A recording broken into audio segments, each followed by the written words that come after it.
Bigar.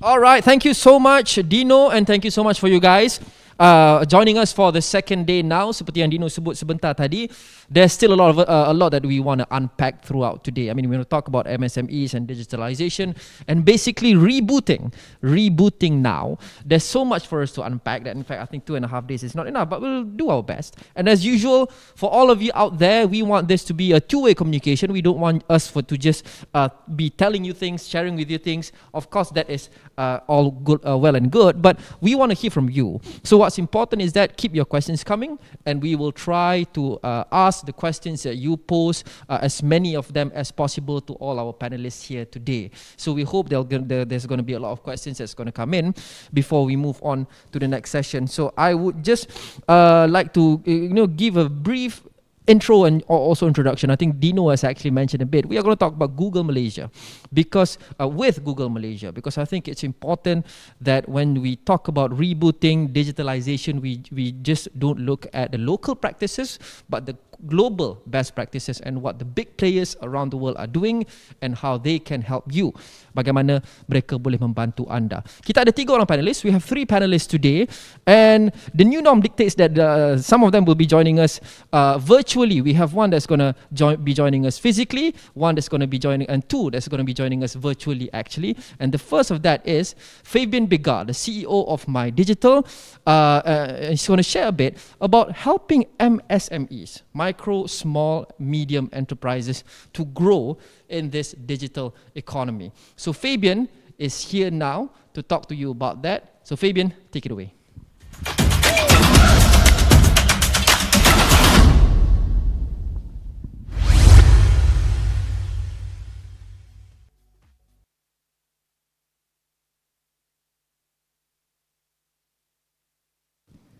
I am Fabian Bigar of MyDigital Corporation. Besar lagi. Based on the SEA 2021 Economy Report by Google, Temasek, and Bain & Company, up to June 2021, there was an increase of 3 million digital consumers in Malaysia since the start of the pandemic crisis in 2020.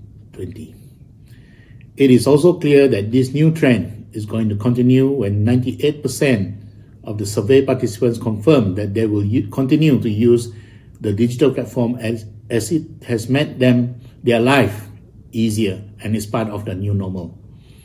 From the economic impact perspective, Malaysia's 2021 gross merchandise value is expected to reach a total of 21 billion a year, a 47% year-on-year surge. The steep increase is underpinned by a 68% growth in e-commerce. Looking at 2025, the overall internet economy will likely reach $35 billion in value, growing at 14% CAGR. We are expecting even more growth when the approvals for digital bank licenses come into effect by Bank Negara Malaysia. Merchants will need to equip themselves with new skill sets and knowledge, ranging from digital marketing, digital analytics, e-commerce marketplace and e-payment, to cloud storage and collaboration tools, in order to fully benefit from this digital transformation exercise.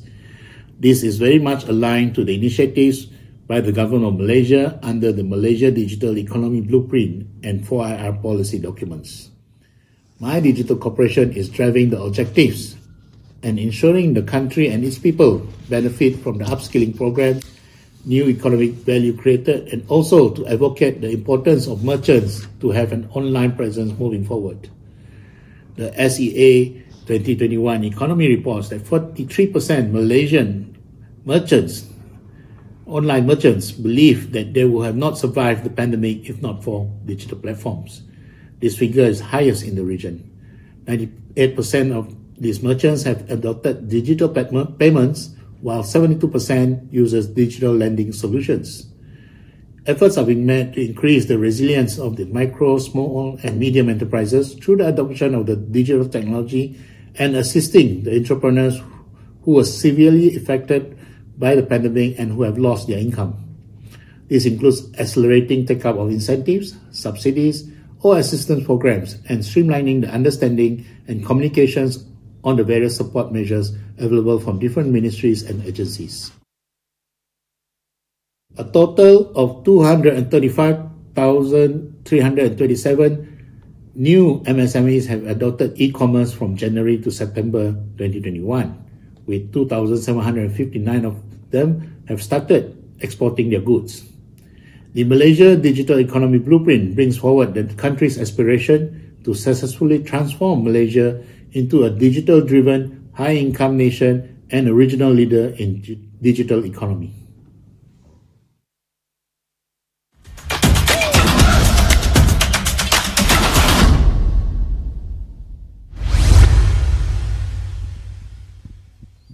All right, thank you so much, Mr. Fabian Bigar, the CEO of MyDigital. Now, interesting insights shared there, which shows that the potential of the digital economy and where it's headed is really, really quite exciting. So how can you get in on the ground floor? How can you get in on it to make sure that you can take your small business or medium business or even micro business to the next level by utilizing fully digitalization? Now, for you to do that, I think it's important for you to understand actually the data around surrounding it. The analytics is very important because we want to embark on this digitalization journey, digitalization adventure, but we must do it based on solid data and also findings. Now, Google Malaysia has been doing a lot of that. So here to share insights about that and how you can actually peruse the data to have a good oversight and as a good view, bird's eye view on the market when you embark on your digitalization journey is the industry manager for Google Malaysia, Yau Chuan. Yau Chuan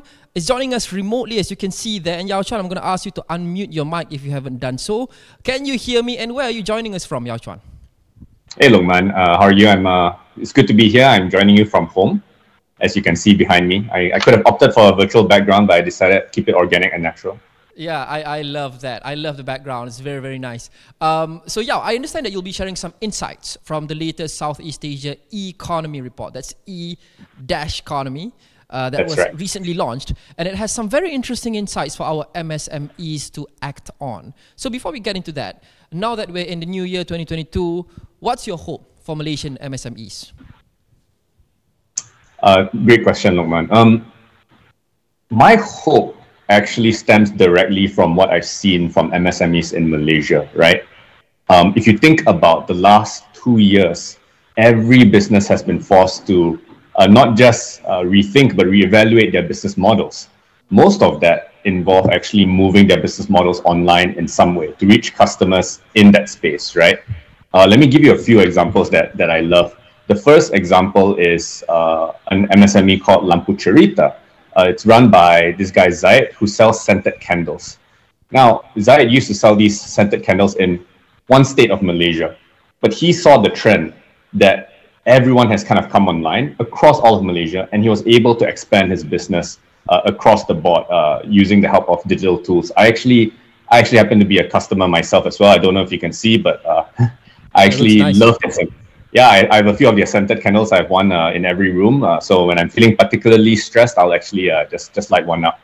So we have examples like that. And then we have examples of, unfortunately, folks who have lost their jobs and have turned to entrepreneurship as a way of making an income, right? And how do you do that? Doing that often requires you to learn new skills, to pivot. And I saw a story the other day which really inspired me. His name is Encik Emi Sufian Awang. He is an electrician by trade, a father of 2, and unfortunately lost his job during the pandemic. You know what he actually turned to do? He turned to YouTube to learn how to actually dye t-shirts. So he creates these beautiful rainbow-colored t-shirts that he never knew how to do, and he was able to learn how to do that online, and he now makes a living off of that as well.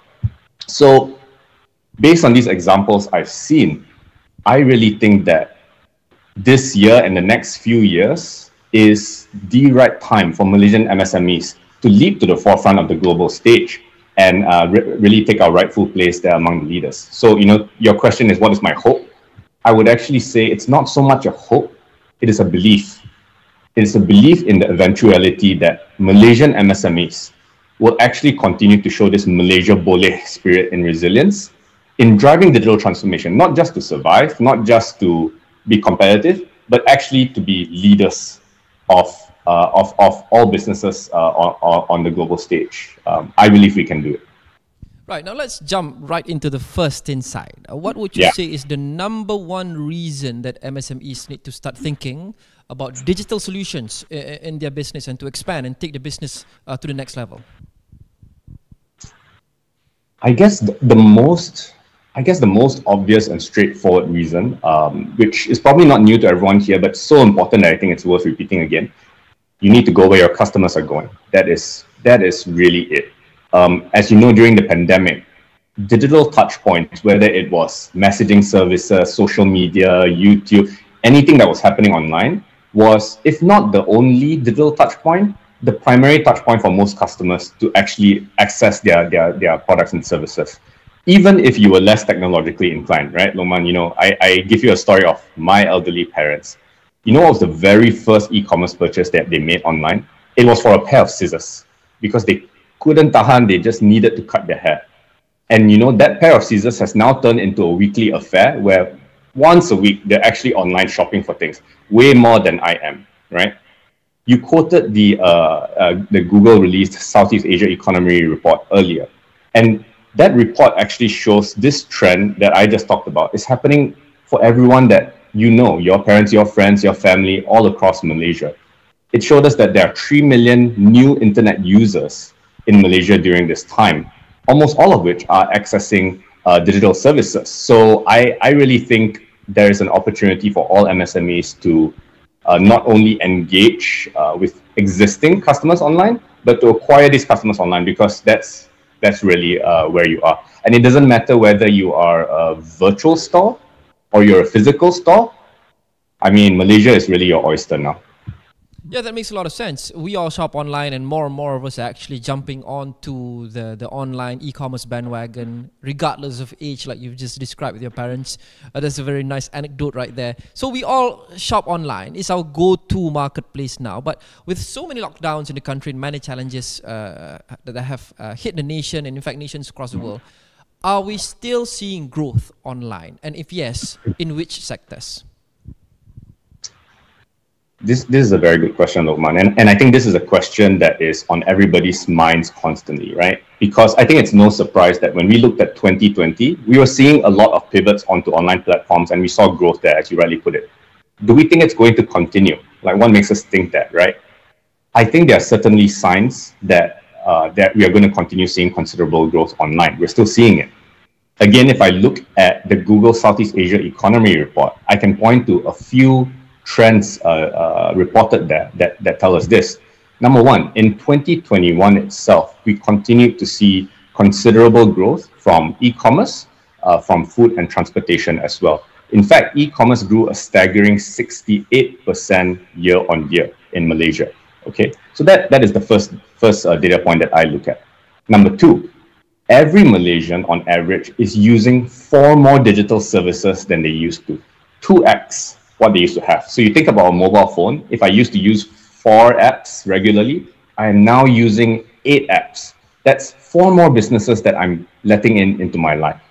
And finally, the last data point that we see from the Southeast Asia Economy Report is that when we surveyed Malaysians, 98% of them said that they were going to continue this kind of behavior.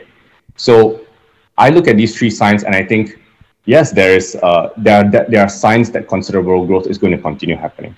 But this is a very macro point of view. I would also encourage every MSME present and listening to actually ask yourselves, is there still growth online for me? And I would think about where my customer base is right now. Is your customer base in one locality, like a neighborhood or a city or a state? If it is, you know from the sharings that we've seen, everyone, the rest of Malaysia is actually online now, and Malaysia is your oyster. So then I think you will have your answer that there is indeed a lot of growth still left online for you, and with digital it is possible. So we have more consumers online now who are using more online services to meet their needs. And you said just now that you have to go to where your customers are going. So you've imparted some advices there in the last answer for MSMEs in terms of embarking on their digitalization journey. But other than that, what would be your advice to them, to MSMEs, to small businesses and entrepreneurs who are keen to start their digital journey now? I think if you are just starting your digital journey, for sure you are going to need help. Okay, so my advice is going to be, look, you need to continuously invest in yourself and in your digital skills, so that you can start this digital journey. But I think it's also important to recognize that it is often very difficult to do alone, right, Lokman? When you're running a small business, you have 100,000 things to do every single day. You make sure that your team is paid. You make sure that your products are selling, your inventory is in stock. And then on top of that, you have to continuously invest in yourself. It is difficult to do, I recognize. So on behalf of Google Malaysia and the teams like the AWANI team, I do want to reassure all MSMEs that we are here for you in every part of the journey, especially at the start, right? Which is why we partner with relevant agencies, for example, like Martrade, to train MSMEs in digital skills. And we've trained about 40,000 now. That is just a drop in the ocean. And I look forward to us doing much, much more with all of you. For sorry, go ahead. No, go ahead. Sorry. Yeah. And for 2 pieces of advice, if you're just starting your journey, right? I think number 1, you need a good place to start. If you haven't already, check out MyDigital bersama Google. Just go to Google search and Google that, MyDigital bersama Google.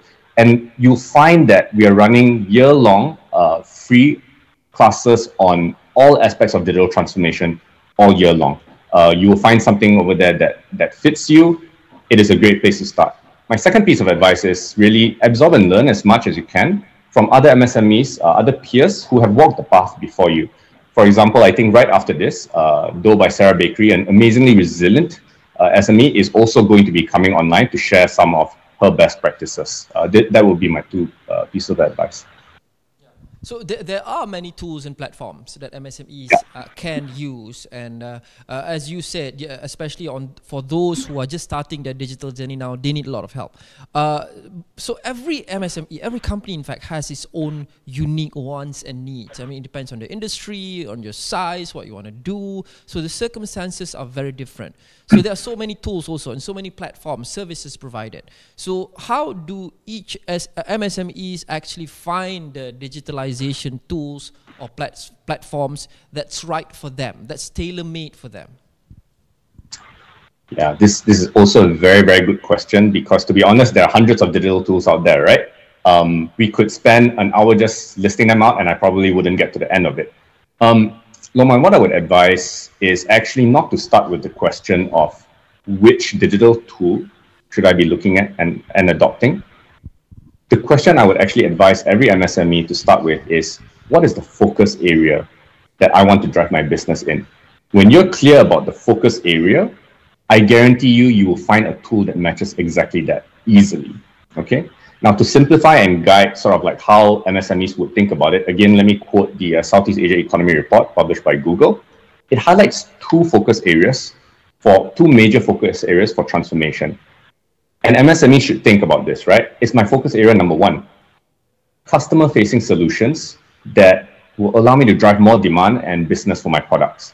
Or is it the second focus area, which is increasing the productivity of my team, of my operational processes in a way that's not customer facing? I think being very clear on which of these are your focus areas is really, really going to help. It will mean the difference between looking at a tool like Google Search, where everyone's looking for products like yours, and Google Workspace, which is one of our suite of products which helps with productivity. For example, when I talked about Lampu Cerita earlier, Zaid recognized very quickly that his first focus area was about driving customer-facing solutions to increase his business. And that's how he was able to use Google Search to improve and expand his business across Malaysia. But if you wanted to increase your productivity, and it's not about customer-facing solutions, a good example is our partnership with the Maggie Wanita Cukup Berani program. Every year, we train women entrepreneurs through that program to teach them to be more productive. And we've trained about 4,000 of these aspiring women entrepreneurs now, and they're now able to take their business on the go with them, with Google Workspace. So whether it's tracking their inventory, managing their balance sheets, their expenses, they can do that from anywhere, on any device. And that came about from really understanding what their focus areas are.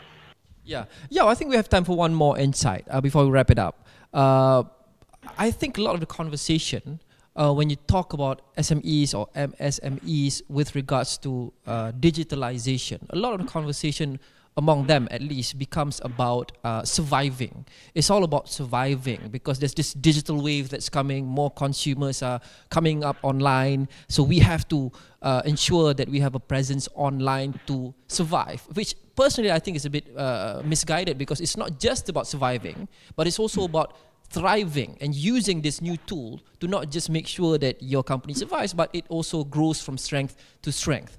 So do you have any last piece of advice for MSMEs to not just survive in this digital economy, not just adapt, but actually use it to thrive in a way that they've never thrived before all this came along?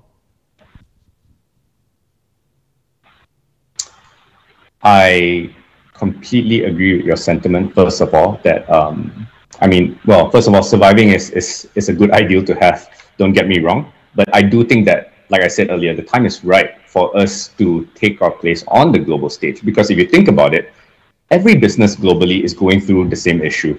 And everyone is having to reevaluate, and we're almost being reset to the same base level of the same starting point, right? So absolutely, it is not just about surviving. I would think about a couple of other things that are happening as a result of this trend of going online. You know, consumers are shopping online so much these days that there's so much choice. They're spoiled for choice. There's so many more businesses that they have to compare against. And so I think using digital in a way that drives more convenience and more options is going to help differentiate yourself a lot more than if you were to focus on, the traditional things like making sure I have a good quality product at an appropriate price level, right? So if you were to use digital channels for more convenience and more options, what would that look like? I'll give a couple of examples, right? The first one being, for example, making sure that the product is delivered or the product is received in the way that customers want it to. I should be able to, in a digital future, I should be able to order products online and pick it up in store. I should also be able to do the reverse, order it in store and have it delivered to me. That gives me convenience and that gives me options. The same thing can be said about the kind of payments that you expect, right? Malaysia is a melting pot of payment options now. It's not just cash, it's not just credit card, it's not just bank transfers. It is also now e-wallets, it is now account to account, it is buy now, pay later, buy now, pay in installments. The more options you give and convenience, the more it will actually help you not only acquire more customers, but retain your old ones. Finally, I guess a last piece of advice before we end. I wouldn't really call it an advice. I would say it's more a thank you. I just want to acknowledge, in spite of all the advice that's given, it may often sound easy to do, but I do want to recognize that the past 2 years has been extremely tough for all MSMEs. I think if you're one of them and you have weathered the last 2 years, and for some of you even had to weather the recent floods in Malaysia, my heart goes out to you, and I applaud you for your resilience. I want to say, I guess, my hope is you will keep your energy flying high because you are truly the best that Malaysia has to offer. You are the backbone of the economy and you produce products that are dear and near to us. So on behalf of myself, Google Malaysia, the AWANI team, and your customers, I just want to say thank you. Thank you for holding on. We are with you all the way. All right, thank you. Well said. On that note, I think it's a pretty good note to close on. Thank you so much, Yau Chuan Ng, the Industry Manager for Google Malaysia, sharing some insights from the Southeast Asia SEA Economy Report and what is needed for MSMEs to actually use digitalization to take their companies and their businesses to the next level. Now, Yau mentioned just now about Mahir Digital bersama Google. That's how one of the many ways that Google is actually helping MSMEs and small businesses utilize digitalization in the right way to take their businesses to the next level. Now we want to share a success story here, kisah kejayaan. This is one of the companies who actually embarked and joined the Mahir Digital bersama Google program, and the business was actually never the same again after this. So I would like to invite upon Nur Sara Dina Yen. She's the founder, pengasas of Do by Sarah, one of the companies that I think is a pretty good success story that you can actually take inspiration from for all you MSME owners out there. So we'll move on to the next session. I would like to invite Sarah to come onto the stage with me. I have to put my mask on now because Sarah is joining me physically. Thank you so much.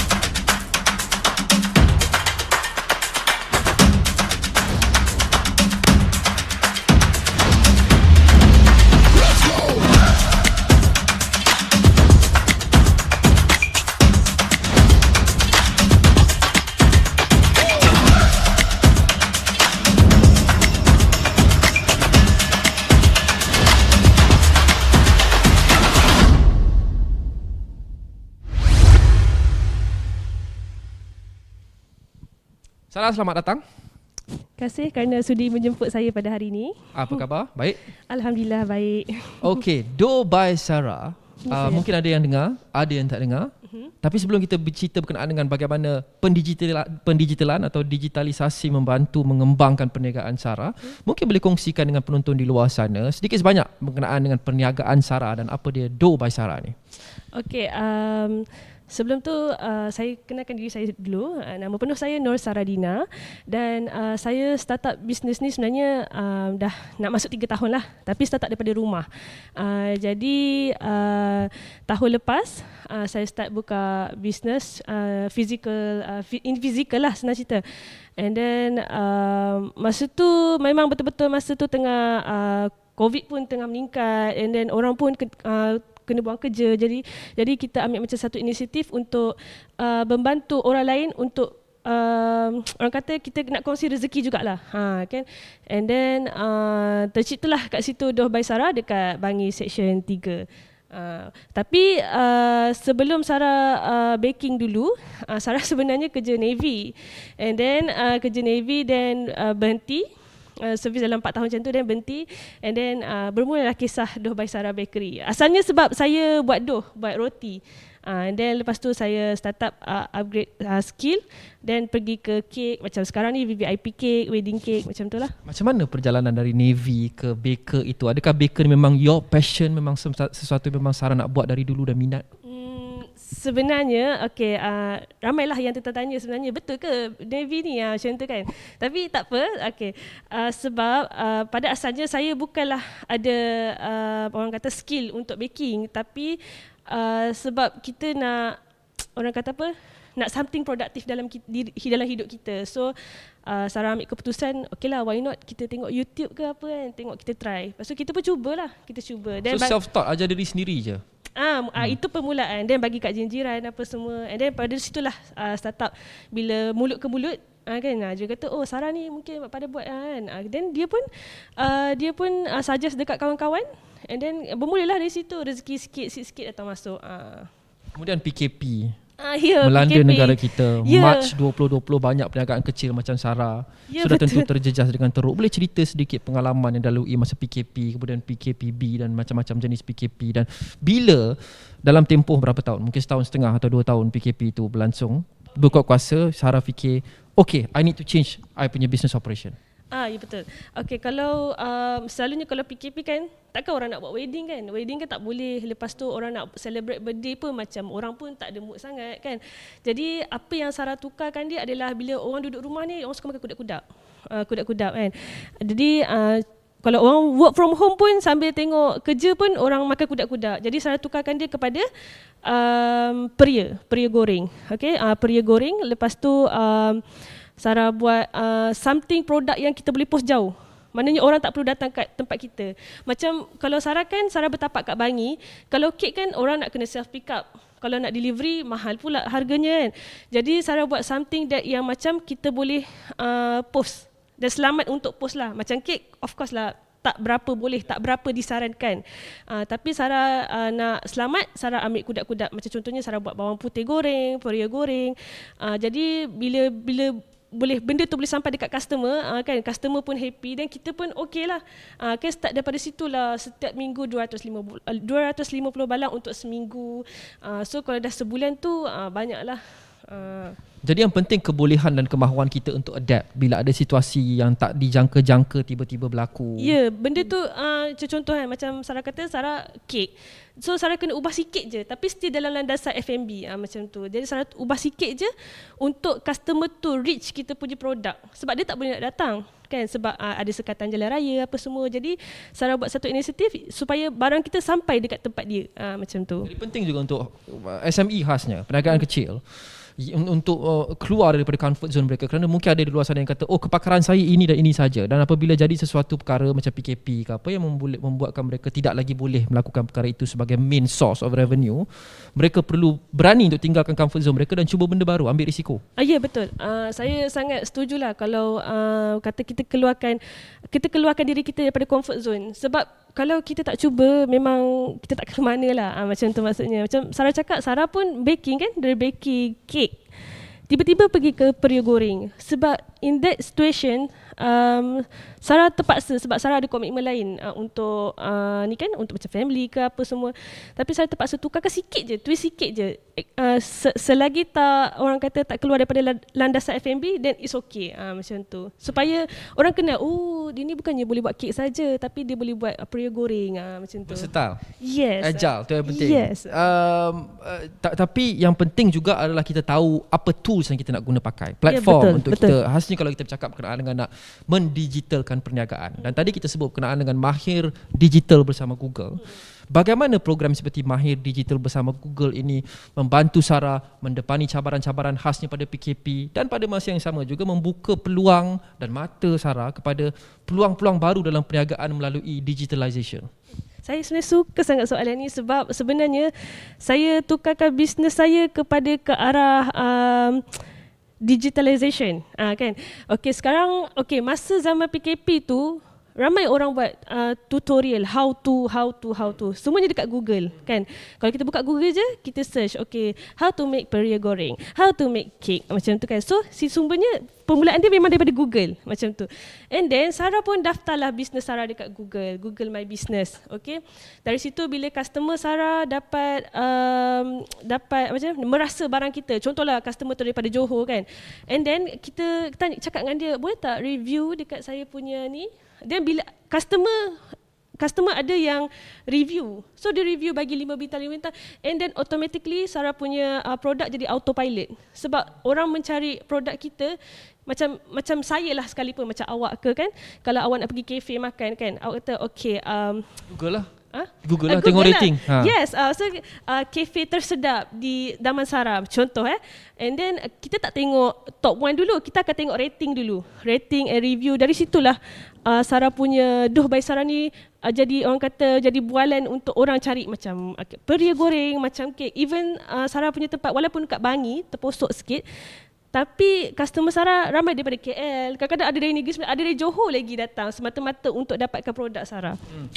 Dan menarik, ini semua bermula antara lain dengan Sarah register bisnes dekat macam mana My Business Google. Kerana ramai di luar sana yang kita cakap berkenaan dengan perkara besar-besar digitalization semua ni, mereka tahu itu penting.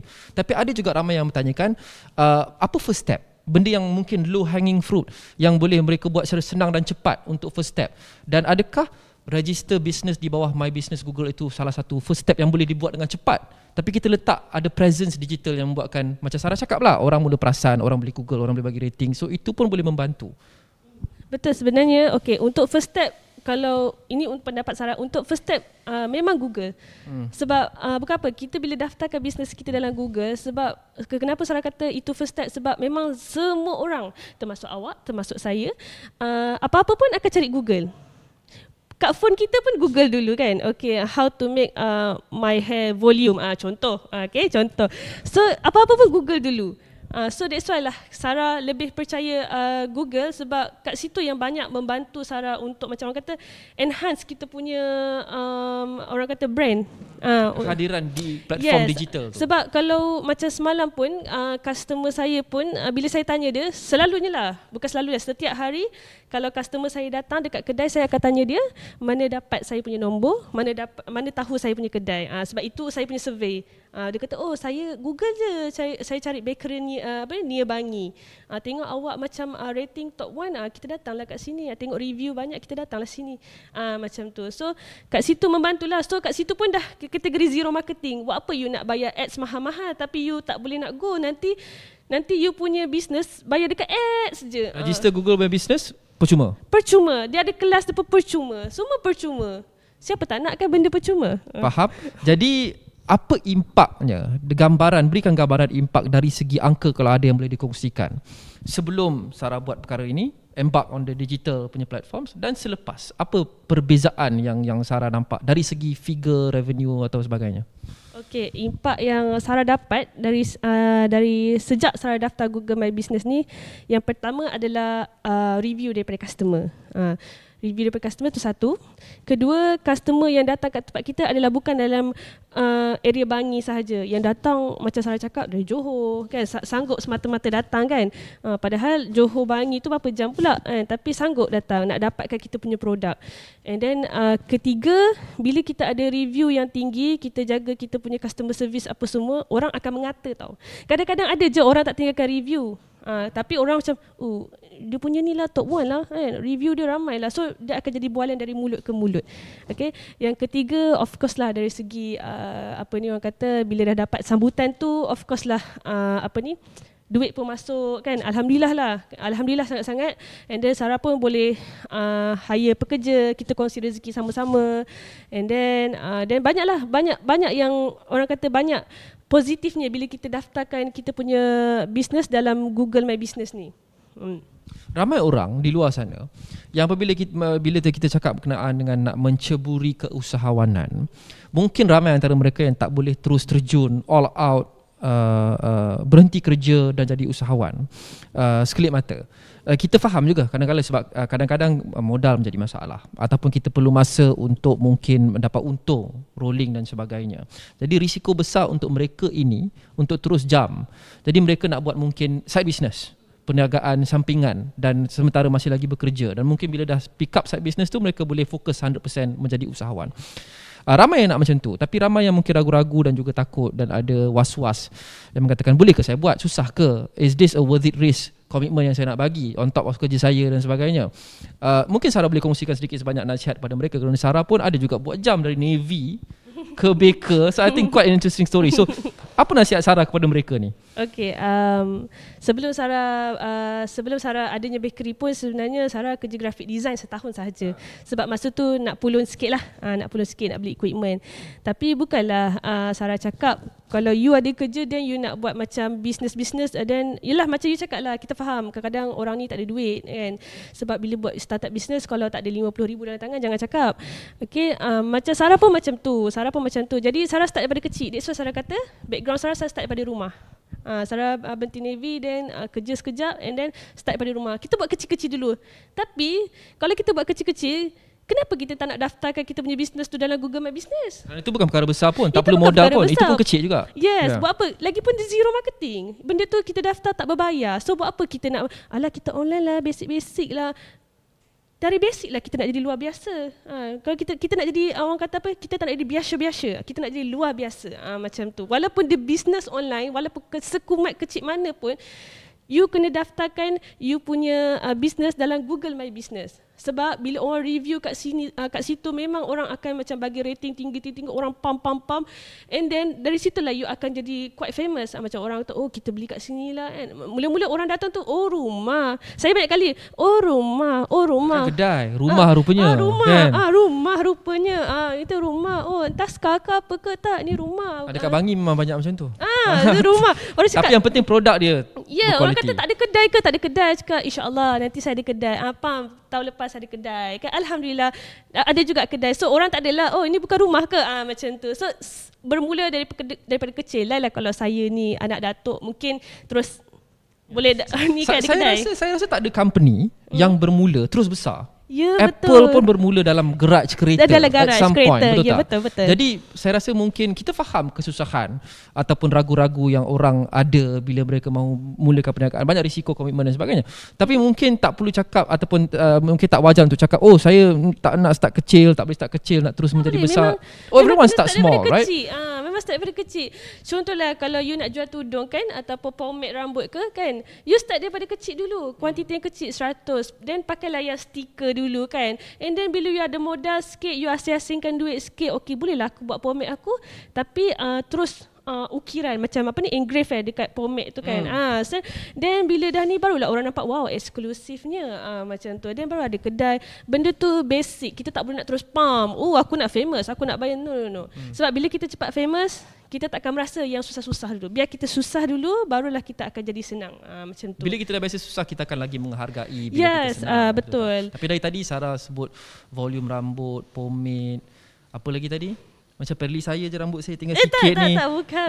Dia macam tengok saya je, dia itu je satu contoh yang dia selalu berikan. Ini contoh. Main-main je. Okay. Kepada semua di luar sana, Sarah memang ada kisah yang sangat menarik. Kita tak ada banyak masa. Tapi seperti yang kita sering sebut, you free to give your questions. Inilah peluang anda untuk tujukan soalan kepada Sarah, dan saya akan cuba tanya sebanyak mungkin soalan mengikut masa yang kita ada. This is your chance. So keep the questions coming. Tanya. Kita ada satu soalan daripada Fazira Abdullah. Cakap tadi berkenaan dengan cakap mulut, Google Business, word of mouth marketing, tak perlu marketing. Adakah bermakna Sarah tak guna media sosial yang typical macam IG, Facebook untuk promote business? Sarah suka soalan Fazira binti Abdullah ni. Sarah sebab Sarah lebih suka menggunakan Google My Business, and at the same time bukan Sarah tak guna FB dengan IG, langsung guna. Sebab kalau dekat IG ni Sarah lebih kepada album gambar, sebab kita kenal IG ni lebih kepada gambar lah kan. Kalau FB ni orang kata gosip-gosip, macam contoh makcik ni minta murah macam tu kan, lebih kepada copywriting lah. So benda tu kita kena tahu Sarah. Tapi dekat Google My Business jangan risau, sebab kat situ kita boleh link tau. Macam contoh kan, click here, lepas tu kan then kita copy yang kita punya IG link tu, then bila orang tekan dia akan terus direct tau. Dia akan terus direct, then orang tahulah kita guna IG juga. Sama juga kita boleh copy link pergi dekat FB. Macam tu. Saya ada satu lagi soalan yang saya nampak tadi menarik, daripada Syafiq Muklis, tapi saya tak nampak dia terpotong. Dia tanya berapa lama masa yang dia ambil? Ini pun lebih kurang sama macam soalan saya nak tanya. Kalau kita kata senang, low hanging fruit, boleh buat cepat, first step, berapa lama masa yang dia ambil lepas daftar My Google Business untuk Sarah nampak impak? Tadi kita tanya berapa impak, berapa besar impak nampak. Ni dia tanya berapa lama nak nampak impak. Untuk My Google Business ni, contoh kalau Syafiq daftar hari ni, and then Syafiq kena kerap on active tau dalam Google My Business. Sebab Google My Business ni you boleh upload photos and you boleh upload produk you, sebab dia ada asing-asing lah. So bila you kerap upload, you kerap main hashtag apa semua kan, hashtag tu pun penting juga. Dan you tengok Google Trend, apa kat Malaysia ni, apa yang orang Malaysia ni suka Google. Macam contoh saya kata tadi, pomade contoh kan. Then gunakan benda tu untuk orang tengok you punya business. Sebab bila kita search, kadang-kadang you boleh appear tau nama you naik. And then dekat Google My Business kalau boleh hari-hari upload gambar. Sebab bila you upload gambar, baru you punya business tu akan naik. Sebab kat situ ada search views. Then orang yang call tu dalam seminggu tu berapa kali orang tu call you. Kat situ memang ada data-data dia tau. So dia ada apps Google My Business. Dan sekali lagi, semua ni percuma. Saya tak tahu nak cakap macam mana lagi kalau orang duk pergi kelas ke kelas. Tak, kelas alasan ni, lagi. Yes, ini business, Google My Business ni memang you just download je. You download je and then zero marketing. So tak payah nak pening-pening kepala. And apps tu memang dah ada data analisis tau. Berapa orang call you minggu ni, and berapa orang tengok maps you kan. Berapa you dapat views daripada orang luar tengok. Semua dah ada. Negeri mana, macam-macam. Kalau nak explain pun memang tak cukup masa. Lemas dalam data dah kalau tengok benda tu. So sebenarnya itu adalah one stop untuk Sarah. Sarah actually pakai selain daripada Facebook dan Instagram untuk gambar dan sebagainya. Itu adalah satu-satunya digital tool yang Sarah pakai. Betul? Sampai sekarang ni tak ada apa lain dah lepas tu. So far Sarah tak pernah lagi tak ada lagi nak buat website ke ataupun nak buat apa-apalah. Mungkin insya-Allah masa akan datang Sarah akan buat website. Tapi so far sebab Sarah dah ada album dekat Instagram tu, sebab orang lebih sebab orang sebenarnya Instagram tu pun sebenarnya sebab orang kenal Sarah sebagai Navy, and then pergi ke arah bakery. Jadi benda tu pun macam quite interesting kan. Jadi dia selalu orang pergi kat situ, and then Sarah dah tukar dia kepada IG bakery. Then orang boleh, macam Sarah cakap, Google My Business ni kita boleh linkkan dia dekat dekat FB atau dekat IG, macam tu sangat mudah. Jadi soalan Nurul ni senang tak Sarah mendigitalkan your business? I think memang dah jelas sekali senang. I mean boleh buat senang. Instagram, buat Facebook, Google Business. Pretty much okay dah. Daripada situ kita maintain dan kita ni je. Maintain je tiap hari blast kan. Selalu orang pukul 1 tengah hari sambil orang makan sup tu kan, dia hirup-hirup dia tengok phone kan. Okay, time to blast kan. Pukul 3 kan, orang lepas makan orang nak rehat kejap kan. Masuk kerja orang nak rehat kejap. Okay, blast. Pukul 5 and then pukul 8 lepas isyak, then blast. Kat situ sebenarnya membantu kita punya business naik rating tau sebenarnya dekat Google tu. So orang akan tengok lah. So ada specific time yang kalau kita nak blast, kalau kita nak upload kat Instagram ke Facebook yang mungkin lebih orang cakap efektif, yang boleh reach lagi ramai audience di luar sana. Ada certain times of the day. Betul. Tapi usually saya buat hari-hari je. Saya buat hari-hari je. Dalam sehari tu macam sehari tu mesti hari-hari. Maksudnya sehari tu pukul 1 12.30 ke 1, okay. Lepas tu then pukul 3 tu tak adalah sebab orang dah rehat apa semua. Then sebelum orang nak balik kerja, orang akan tengok phone dulu kan. Contoh orang balik kerja pukul 5, then pukul 4 tu dah blast, then pukul 7.30 tu tak adalah sebab orang nak rehat-rehat maghrib apa semua. Dan lepas isyak tu blast lagi, then pukul 9.30 sebelum orang tidur saya blast lagi. Saya buat macam tu.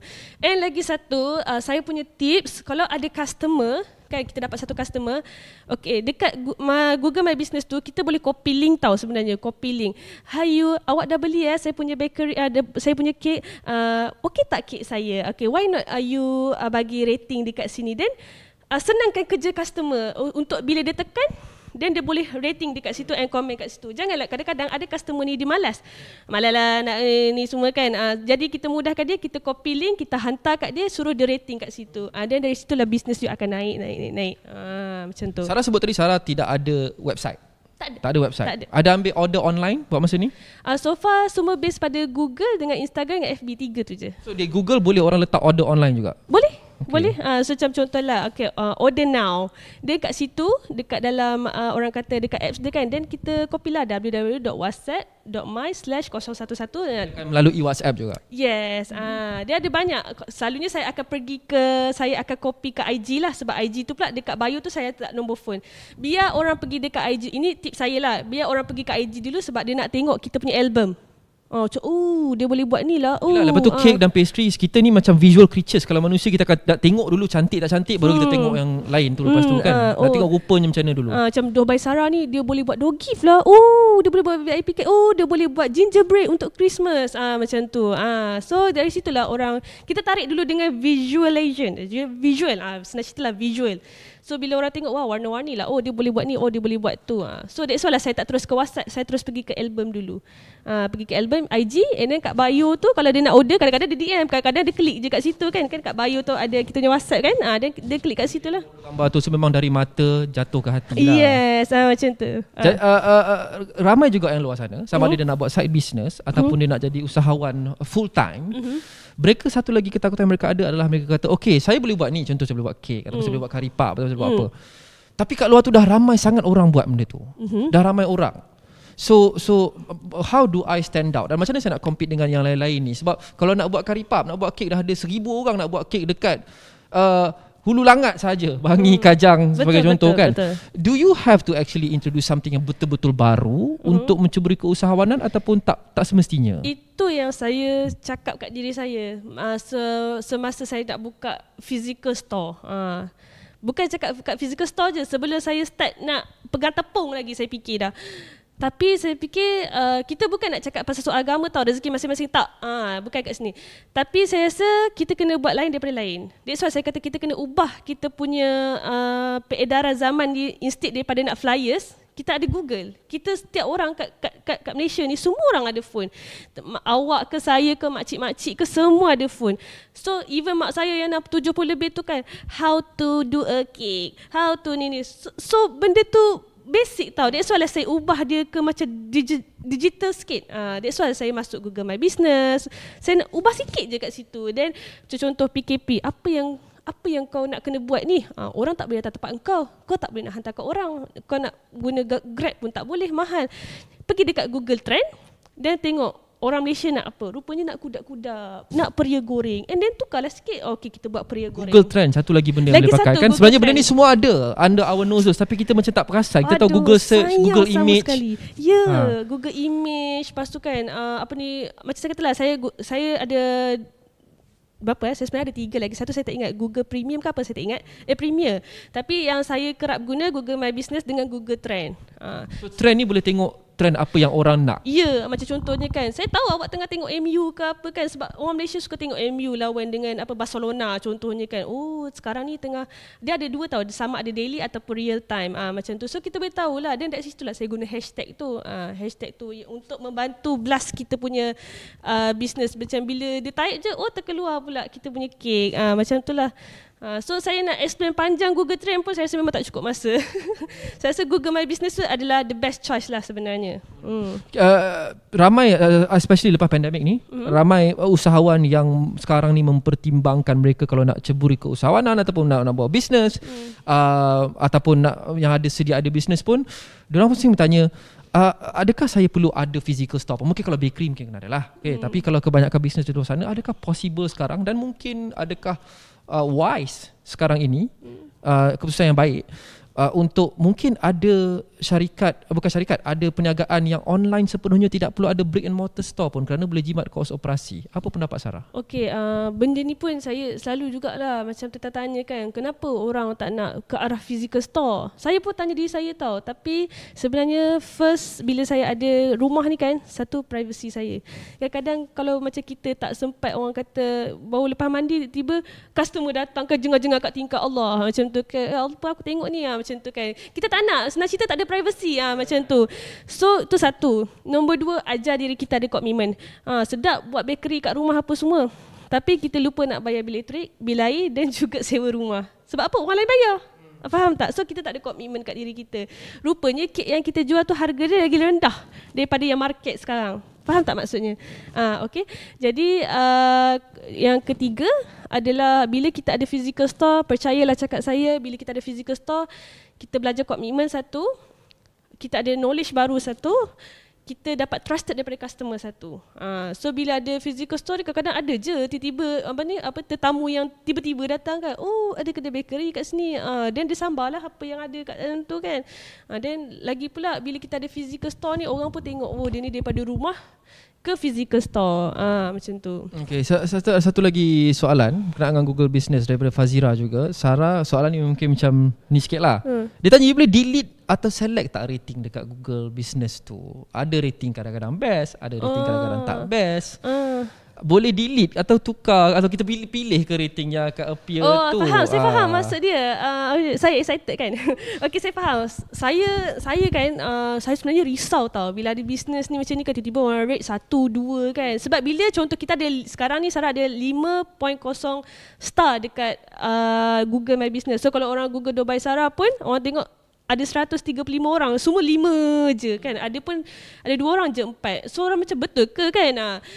So kalau contoh yang macam 4 tadi tu kan, Sarah nak delete memang tak boleh.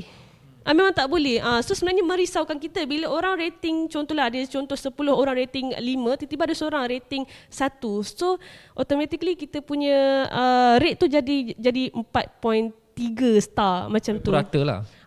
Macam tu. Memang tak boleh nak delete, tak boleh nak buat apa pun. That's why lah Sarah cakap customer service kena bagus, lain daripada yang lain. Memang orang akan pergi dekat you. Tapi memang itulah yang penting, bukan tukar star dan sebagainya, tapi penting itu mungkin menjadi motivasi kepada kita untuk actually improve produk kita dengan lebih lanjut. Betul. Kita ada lebih kurang 2 minit lagi Sarah, mungkin ada kata-kata penutup bagi mereka di luar sana, sama ada usahawan yang memang sudah ada bisnes atau orang yang ingin menceburi bisnes, sama ada part time atau full time. Khasnya lepas pandemik ni mereka tengok mereka mungkin fobia sikit, tak tahu mungkin ada lagi benda tak sangka akan kita lalui, akan melanda kita dengan varian ini, varian itu. Apa nasihat Sarah pada mereka? Okey, nasihat Sarah untuk yang baru bermula dalam bidang bisnes, walaupun dia part time, tak apa, teruskan kerja tetap anda, jangan tinggalkan kerja tetap anda. Itu satu. Ini tips Sarah.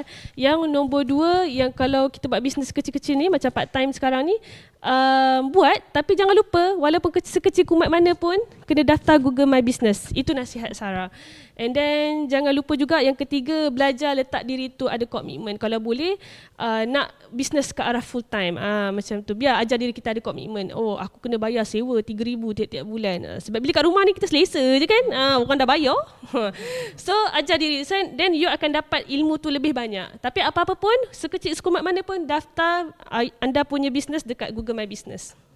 Sara Dina Yen, pengasas Doh by Sara, yang di Instagram apa? Doh by Sara. Doh by Sara, di Facebook Doh by Sara. sama juga. Google Business pun sama juga. Semua sama. Okay, check it out bagi yang mereka duduk di Bangi dan malah di mana-mana. Kalau di Johor pun ada datang kan. Thank you Sara, terima kasih kepada anda semua. Semoga perkongsian Sara ni ada memberikan sedikit manfaat, tips dan juga mungkin inspirasi kepada anda untuk memulakan perniagaan atau untuk mengembangkan perniagaan anda ke peringkat yang seterusnya. Terima kasih kepada anda menyertai sesi saya pada kali ini. Kita akan terus saja dengan sesi-sesi lain selepas ini dengan rakan saya Dino. Dino, back to you.